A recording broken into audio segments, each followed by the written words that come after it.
Salut tout le monde, c'est Fu. Aujourd'hui, toute nouvelle vidéo sur Silverblood et cette fois on va parler tout simplement de tier list. Je sais que vous l'avez tous pas mal demandé et on va parler également de composition parce que ça va vraiment bien ensemble et surtout que ce jeu, il faut le dire, je le mets le disclaimer, en vrai les personnages en eux-mêmes tout seuls n'est pas le plus intéressant. Ce qui est le plus intéressant et ce qui est mis très en avant sur ce jeu, c'est la combinaison et la composition de team. C'est vraiment ce qui va faire le plus gros point fort de ce jeu. Donc n'hésitez vraiment pas à regarder tout ce qui est au niveau des compositions parce que franchement une unité seule, même si elle a les plus gros stats, même si elle a les combinaisons, enfin on va dire les compétences les plus cheatées, si elle n'a pas la team qui va derrière, c'est pas le plus ouf quoi. Franchement, mieux vaut avoir des bonnes unités qui se combinent bien ensemble qu'avoir vraiment une grosse unité Gauthier. Donc du coup, ceci dit fait, cette tier list m'a été donnée via une personne sur Discord. Je crois qu'elle est disponible également sur le Discord officiel du jeu. Donc aussi, j'en profite parce que nous avons aussi ouvert un Discord avec Ilem alias Rivers99 et Woxef. Donc n'hésitez pas à nous rejoindre si vous avez des questions sur les modes, que vous galérez ou quoi que ce soit, ou que ce soit même au niveau composition, on pourra vous aider. Donc n'hésitez pas à venir sur le Discord, on répondra au plus vite à vos questions. D'ailleurs, il y a quand même pas mal de monde, donc je pense que beaucoup de gens pourront vous conseiller là-dessus. Donc du coup, on va regarder un peu cette tier list. Ce que j'aime bien, c'est que voilà, on part pas vraiment sur un délire où les personnages sont inutiles. Aucun personnage n'est inutile. Ils ont tous une utilité pour certains modes. Certains vont être un peu plus, on va dire, on va prendre par exemple Iona, on va prendre Van Helsing ou Acapella. C'est des personnages, on va dire, quasi indispensables sur tous les modes de jeu. Elles sont utilisées quasiment les trois sur toutes les teams. Voilà, ils sont utilisés un peu partout. Et tu auras des personnages, voilà, un peu comme Maz, qui est pour l'instant un peu, comment ils disent, intéressant peut-être par la suite, qui n'est pas encore assez utile dans les compositions pour la caler. Voilà, il y a des personnages qui vont être un peu plus niches, mais ça veut pas dire qu'ils sont inutiles. Voilà, je sais pas si j'arrive à me prononcer, mais on va en parler un petit peu plus en détail dès maintenant. Donc là, par exemple, sur les nouvelles moons, nouvelle lune. Nous avons en tier 0 Bella en termes de tankiness, nous avons aussi Transcendant Ami, donc là on a des personnages très intéressants, donc on a Bella qui va jouer avec les invocations, c'est le tank le plus OP au niveau des invocations, elle est vraiment incroyable, elle va mettre un stun également avec l'ulti, c'est vraiment bien, et avec ses marionnettes ça permet de garder une tankiness, donc c'est les marionnettes qui vont prendre les dégâts à sa place, et ce qui permet de sauver un petit peu ta team, ce qui est très très intéressant. On a Ami qui va apporter également un boost, je crois en termes de résistance, elle va permettre d'avoir un shield, réduction de dégâts subis, ce qui est très intéressant. Elle a aussi des invocations d'esprit qui sont assez puissants. Donc ça franchement, les deux personnages là en haut, je comprends, ils ont vraiment une plus-value qui est très incroyable. On a en dessous Théophane et Gestel. Gestel SR les gars, à pas sous-estimer. Elle a une provocation, une barrière qui est très très intéressante. Pareil, hein, les deux se cumulent, en vrai ils ont quasiment les mêmes spells. Théophane aussi également a une provocation, je sais plus s'il a la réduction subie, il me semble que oui, ainsi que je crois qu'il peut se permettre de gagner un peu d'HP sur une de ses compétences, donc c'est très intéressant, vraiment les deux personnages sont très forts, genre Gestel tu peux la jouer, elle va jamais mourir, c'est très très fort. Le seul point faible de Gestel que je pourrais dire, c'est que quand elle claque son ulti, si tu la laisses en auto, elle peut partir tellement loin, s'il y a trop d'ennemis sur le board, c'est tes alliés qui vont prendre des dégâts, donc c'est un peu compliqué quand tu cales Gestel, mais des fois il reste plus que elle sur le board, du coup à cause de ça, mais franchement très très bon temps quand même de ce côté là. On a Friedrich et Yggdrasil. Alors Friedrich, très fort mais très solo player, tous ses sorts en vrai n'apportent pas de plus-value par rapport à sa team, il a de très bons sorts mais qui se compilent que pour lui-même entre guillemets, donc c'est un petit peu dommage. Yggdrasil se joue beaucoup plus sur les HP. Il a l'air d'avoir une sacrée récupération en termes de PV, donc c'est très intéressant. Il faudrait que je teste Yggdrasil. Je sais pas trop ce que ça peut donner, mais je pense qu'il rentre dans quelques teams assez atypiques, donc à voir. Après, c'est des personnages vraiment que vous pouvez caler un peu partout, hein. Vraiment, au niveau des tanks, on en a toujours besoin, donc ça c'est intéressant. Donc comme je vous l'ai dit, je reviens dessus. Iona, Acapella, Van Helsing, je pense que c'est les 3 GOAT hors transcendant ancêtres que tu peux avoir qui sont incroyables. Vous le savez sur le jeu, en termes d'invocation sur la bannière standard, on peut avoir tout simplement une bannière comment dire, un ticket, on va dire sélectif, on va dire ça comme ça, où tu peux par exemple choisir soit Van Helsing, soit Iona, soit Capella. Franchement les gars, ces 3 personnages sont tout le temps utilisés, donc sur les 150, vous allez avoir un premier ticket, à 300, vous allez avoir le deuxième ticket, et au troisième, vous allez en avoir un autre. Mais le troisième ticket, on va dire, à 450, c'est plus pour un transcendant, alias ancêtre. Faut que j'arrête de dire transcendant, parce qu'en vrai, il vaut mieux dire ancêtre, parce qu'en vrai, tu prends Agares ou Liminé, c'est pas des transcendants. Mais voilà, vous m'avez compris. Donc franchement, si sur vos poules, vous n'avez pas de chance, vous n'avez pas eu Van Helsing, vous avez par exemple Acapella et Iona, prenez tout de suite votre Valdencing, etc. Enfin bref, essayez de juger un peu comme ça en fonction de vos invocations. Mais ces 3 personnages, pour moi, il faut vraiment essayer de les avoir. Tu peux passer un peu out quand même, parce que voilà, il y a des petites alternatives, mais c'est un peu moins bien. Franchement, si vous avez ces persos, c'est plutôt cool, au moins de les avoir une fois. Et surtout, vu que c'est des SSR basiques, il est quand même assez facile de les avoir. Donc franchement, n'hésitez pas à les prendre. Avec l'event, il y a quand même toutes les chances de choper ces personnages-là. Du coup, Iona, que j'ai chopé très récemment sur une invocation, c'est énorme, vraiment. Alors de côté j'avais 7 qui permet bien évidemment d'avoir une bonne plus-value d'HP et en plus de ça elle enlève les malus, donc ça c'est plutôt cool.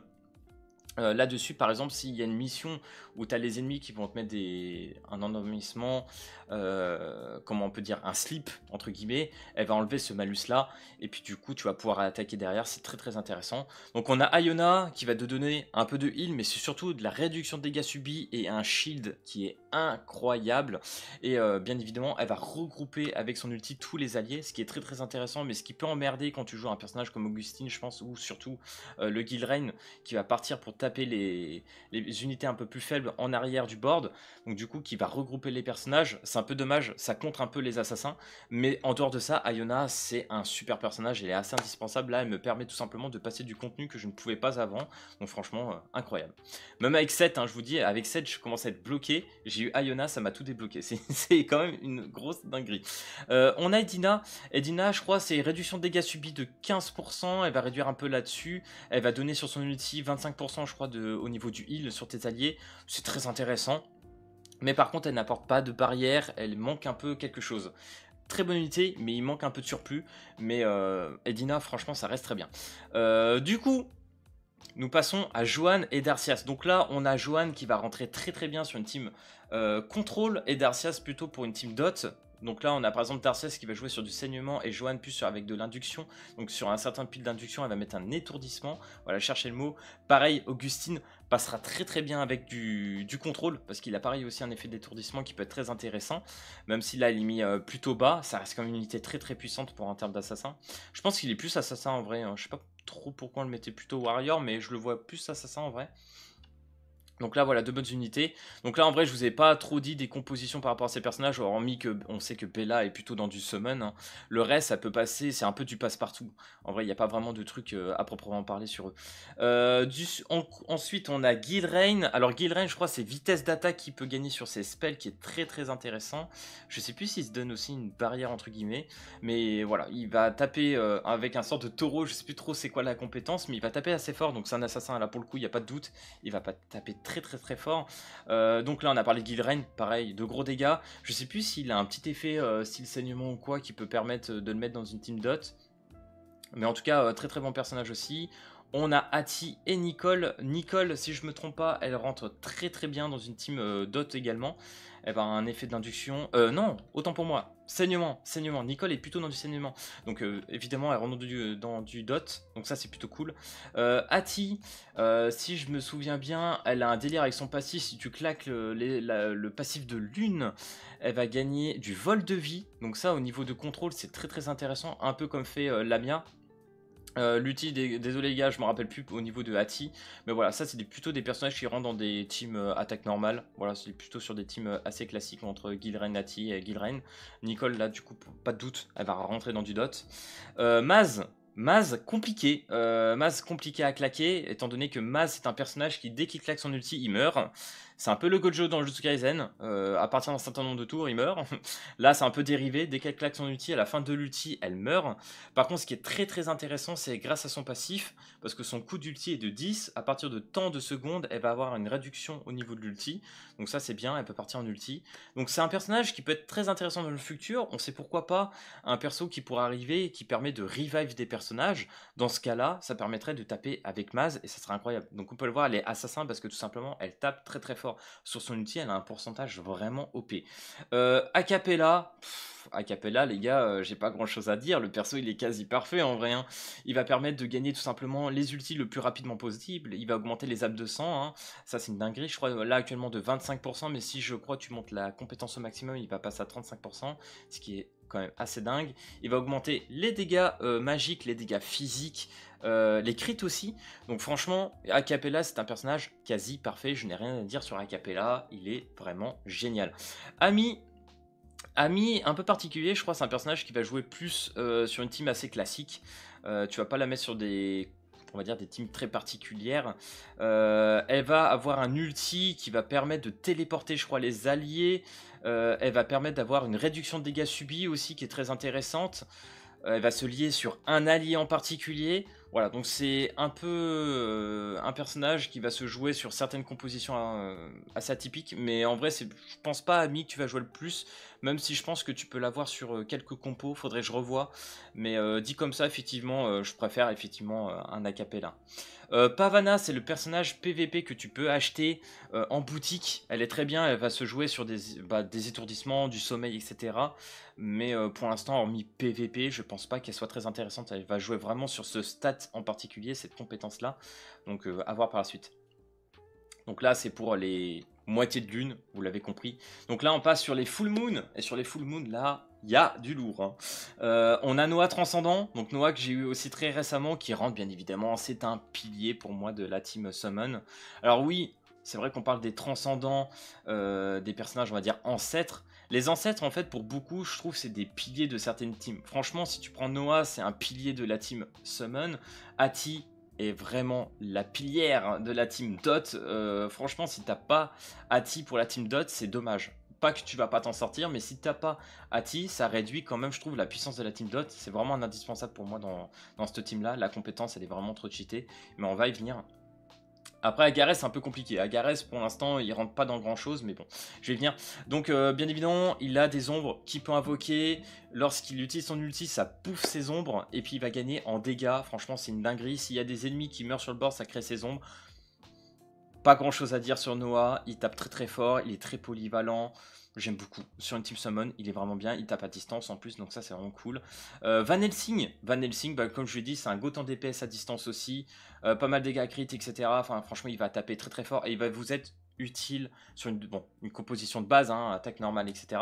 Mais surtout en mausolée. En mausolée, les deux là, Noah et Van Helsing, ils vont vous être très utiles. Donc franchement, n'hésitez pas, ces personnages sont ultra très très forts. En plus, il fait des dégâts de zone dès qu'il claque son ulti. C'est vraiment très très puissant.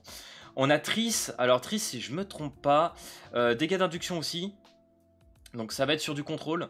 Triss très intéressante avec son ulti, elle va taper plusieurs, je sais pas comment on va appeler ça, ça fait sorte de plein de petites flèches autour d'elle qui vont attaquer l'ennemi, qui va se cumuler, donc elle va mettre un étourdissement entre guillemets obligatoire avec son ulti. Elle a aussi d'autres effets d'induction sur les autres compétences, donc très puissant. En vrai, Triss, faudrait que je regarde. Je pense qu'elle peut vraiment passer dans une team contrôle. Elle devrait être très intéressante à jouer. Mais je crois que c'est un peu plus mono-cible par contre. On a Selena. Selena, elle va taper des carreaux avec son arc. Elle va rentrer plus dans une team ultimate parce qu'avec son ulti, elle va taper très très très fort en fait. Mais en dehors de ça, sur ses compétences, on va dire c'est assez mitigé. Mais à voir. À quelle est peut-être dans une team ultimate, ça pourrait être très intéressant, je pense, de ce côté-là. Ensuite, dans les personnages sorciers, nous avons Thibaut. Thibaut, pareil, il va rentrer dans les teams assez classiques. En vrai, c'est des personnages que tu peux utiliser un peu partout. Thibaut, il va permettre avec son ulti de réduire, si je me trompe pas, la résist crit des ennemis. Et là, c'est vraiment top. Là, par exemple, sur l'événement Nuit de Sang, où tu as par exemple seulement un adversaire à taper, tu claques Thibaut. C'est autoroute. Franchement, tu réduis la résist crit et puis après tu tapes vraiment fort avec tes DPS. C'est vraiment très intéressant. Il n'a pas que ça, bien évidemment, mais je trouve que c'est vraiment le truc phare de lui. Je ne me rappelle plus vraiment exactement ce qu'il apporte sur ses autres compétences, mais il est très joué. Hein. Vraiment Thibaut très très fort de ce côté-là. On a Lamia. Bon, bah, j'ai pas grand chose à dire. Un première bannière qui est sorti chez nous. Bon, pas vraiment personnage limité, mais en vrai, avec ses dégâts de rebond, etc. Et surtout son passif, les gars. Le vol de vie qui permet à tes alliés de récupérer en HP continu et de pas mourir. Lamia a un bon contrôle sur le board. Donc franchement, c'est un personnage très OP, j'ai rien à dire. En plus, vous l'avez vu, ses ultis en dégâts de rebond, ça fait très très très très mal. Dalcarlo qui vient d'arriver. Bon là pareil, nouveau personnage pour la team Dot, il n'y a pas à dire. En plus de ça, elle a eu un buff par rapport à la bêta. Elle tape vraiment très très fort. Vous pouvez le voir ici. Hein. Elle a beaucoup d'effets de malus, la morphose, etc. Et d'autres effets, bien évidemment, via son ulti et passif, qui sont hyper intéressants. Donc pas de doute, elle va mettre plein d'effets pour profiter à Ati, c'est très très fort. Et puis en plus son ulti, vous l'avez vu, sa zone avec ses cartes, qui va en plus taper avec 3-4 cartes et qui va taper en zone. Maintenant tous les ennemis, c'est plus juste sur un seul adversaire, elle va taper en dégâts de zone avec son ulti. Et les dégâts sont vraiment présents, elle tape vraiment trop trop fort. Donc Dalcarlo, Rien à dire pour l'instant, je suis déçu, je n'ai qu'un exemplaire du personnage, j'aurais aimé en avoir plus, mais bon, c'est déjà pas mal de ce côté-là. On a Agarès Incendiaire. Alors Agarès, là, on a le personnage atypique de ce que je disais au début de vidéo. Il est très fort, il est très puissant, mais il est assez solo. Tu peux le caler, je pense, un peu partout, mais il a des compétences vraiment propres à lui-même pour le rendre OP à lui-même. Alors ça le rend assez OP, vraiment très très OP pour qu'il soit assez haut dans la tier list, mais vous voyez que ça lui permet pas par exemple d'être dans les T0, parce que vraiment tu peux pas non plus le caler pour l'instant dans une team particulière, il n'y a pas vraiment de team qui ressort de lui, mais je pense que plus tard ça viendra. Franchement un gros perso je pense à l'avenir, à voir de ce côté là. Liminer très très puissante, gros coup au niveau du teammate, je crois c'est de 10, mais par contre un passif très intéressant qui lui permet de récupérer comme Acapella des âmes de sang, donc pour partir encore plus vite en ultimate. Donc je crois qu'elle va créer des serviteurs grâce à son ulti, et grâce à ces serviteurs je crois qu'ils vont mourir, ou je sais plus quel fonctionnement, ça va lui permettre de gagner entre guillemets son ulti plus rapidement. Donc ça c'est très intéressant pour faire une team ultimate, on en parlera avec Ressa hein, du coup. On a Cessia. Cessia, grosse dinguerie de la team Summon. Alors là, je suis un peu déçu d'avoir T1 en vrai. Cessia, franchement, si tu la mets dans la team Summon, bon, bien évidemment combiné avec Bella, mais même avec Noah ou autres personnages comme Pyra, hein, c'est un personnage qui va permettre, si tu as 2-3 serviteurs sur le board ou invocation, elle va invoquer des sortes de mobs avec son ulti qui vont taper en chaîne. C'est une grosse dinguerie. C'est mon plus fort DPS dans la team invocation, je vous jure, elle fait très mal. Je sais plus si elle donne de la vitesse d'attaque, mais voilà, elle va donner en tout cas du dégât et ça va taper vraiment très fort. Donc j'ai rien à dire. Cessia, pour moi, c'est une GOAT. Alors par contre, oui, si tu prends le personnage en lui-même, c'est un peu le phénomène d'Agarès. C'est-à-dire que s'il n'y a pas d'invocation, tu la mets dans une compo, elle va servir quasiment à rien. En fait, parce que l'ulti il va pas servir et tout le reste des compétences non plus, donc du coup c'est dommage, il faut vraiment la jouer avec des serviteurs, c'est hyper important. Ensuite on a Agarès. Alors Agarès c'est pareil, c'est la version classique de l'incendiaire. Agarès par contre lui il va rentrer plus sur une team dot. Je sais plus exactement ce qu'il fait au niveau des compétences, mais je sais qu'il a une compétence qui permet de jouer avec Ati au niveau des dots. Il va avoir un apport de dot sur ses compétences qui vont être très intéressants. Bon, pour l'instant pas trop joué, tu le vois pas non plus dans les compositions, mais il peut être calable là-dessus, il n'y a pas de souci. Je crois qu'il faut également des dégâts de zone, donc ça peut être intéressant. On a Kayn et Pyra en bas. Alors Kayn, je comprends. Kayn, il a pas non plus des sorts incroyables, il a pas un passif non plus, je trouve insane. Il a un ulti qui va taper très fort, et s'il cumule en fonction de son attaque de base, je sais plus quelle compétence, comment elle s'appelle, il va taper encore plus fort sur son ulti. Le problème c'est que son ulti coûte plus de 5, elle coûte assez cher, pas facile à caler, donc à voir dans une compo ultimate, apparemment il serait pas mal. Mais pour l'instant j'avoue que j'ai un peu du mal à voir comment Kayn pourrait être joué en mode intéressant. Pyra, très chouette, mais ce qui ressort pour elle, pour moi, c'est son passif qui va permettre aux serviteurs de gagner, je crois, 50% de vitesse d'attaque, ce qui est juste énorme. Mais c'est vrai que pour l'instant, c'est un peu complexe de la caler. J'ai essayé de la jouer dans la team invocation, mais en fait, le problème, c'est si tu la cales, tu peux pas mettre un healer, tu peux pas mettre un tank. C'est compliqué en vrai de la caler actuellement dans une team. Parce que elle, c'est un peu pareil, comme Cessia, en fait, il faut qu'il y ait des invocations pour que ça soit très intéressant pour la caler. Donc on verra à ce moment-là. On a Ati, Transcendant. Bon, Ati, les gars, j'ai pas grand-chose à dire. T0, je comprends, c'est la gotière de la team Dot, le pilier. Tout simplement, si tous tes alliés arrivent à mettre des effets de Dot sur les adversaires, elle va avoir son ulti qui va permettre de déclencher tout simplement ces effets de Dot et infliger énormément de dégâts. Non, franchement, Ati de ce côté-là, incroyable. Incroyable, très forte. On a Otavia. Otavia, si je me trompe pas, c'est augmentation de dégâts magiques. Elle va avoir aussi, si tu passes en dessous des 50% de ses HP, je crois qu'elle gagne un effet de furtivité qui va lui donner des vols de vie pour regagner tout simplement de l'HP. À voir. Je sais pas trop si tu peux la caler vraiment, tu vois, elle n'apporte pas d'effet en vrai à mettre dans une compo, mais ça peut servir de DPS. Donc pourquoi pas. On a Ressa. Alors Ressa, il la met T2. Là aussi, je suis un peu dubitatif, mais je pense que ça pourra arriver un peu par la suite. On a un personnage pareil qui a un gros coup au niveau de son ultimate, mais un passif qui permettra, en fonction de si tes alliés claquent des ultis, de réduire cet effet d'ultimate. Donc à la fin, elle peut être par exemple à 2 ou 1 de coups d'ulti, et ulti. Et je crois qu'en plus, c'est dégâts de zone sur ulti. Donc en vrai, Ressa, Pour moi, c'est un personnage avec gros potentiel d'avenir. Parce que pour l'instant, en termes de personnes d'Ultimate, il y en a quelques-uns. Je pense que tu peux la combiner entre Ressa éliminé, ça pourrait être une grosse dinguerie. Mais pour l'instant, compliqué d'en ressortir là-dessus. Donc voilà les gars, à peu près au niveau de la tier list, et ce que je peux vous dire au niveau des personnages et des compos qui peuvent être à peu près utilisés au niveau des compositions. Donc je vous le redis, n'hésitez pas à venir tout simplement sur le Discord pour qu'on puisse vous aider pour faire vos compositions. Parce que honnêtement, hein, il y a les SSR, mais comme vous pouvez le voir, il y a des SR. Hein. Il y a quand même Gestel qui est bien. Là, ils l'ont pas mis, mais en vrai, en healer, je mettrais quand même Iona. La Iona SR, elle est pas dégueu. Je sais plus si elle est nouvelle lune, mais la Iona SR, elle a vraiment un apport pas dégueu. Donc je pense que je l'aurais mis quand même dans la tier list, je l'aurais mis au moins en T1. Je pense que Iona peut passer.